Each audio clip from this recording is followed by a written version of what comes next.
Qaynananız da sizi sevməyib, yoxsa sevib? Yox, qaynanam ayrı yaşayırdı, bizlik değildi. Amma qaynanamın da xasiyyəti biraz tünd idi. Yəni, mən başa düşmürəm, orada, o kənddə tamam başqa cür əhval-ruhiyyə var idi.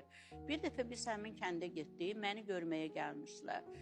Biz hamını yola saldıq, kənd yerdə biri gəlir, biri gedir. Ay, filan kəsin gəlini gəlib Bakıdan, hamı istəyir gəlsin, iştirak eləsin. Sonra mən həddindən artıq yoruldum. Həm də su istəyirdim. Mən deməli samavardan stəkana ağ su tökdüm və deməli çaynikdən də dəmini tökdüm. Ağzıma aparmaq istəyəndə bir də gördüm ki, o keçmiş qaynanam ölüb indi. Yenə də Allah rəhmət eləsin, yenə də. Deməli girdi içəri və çıxdı çölə. Gedib oğluna xəbər verib ki, bəs Şəfiqə orada çay içir.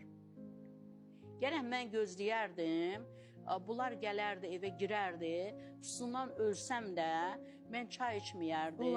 Bunlar icazə verəndən sonra mən çay içərdim.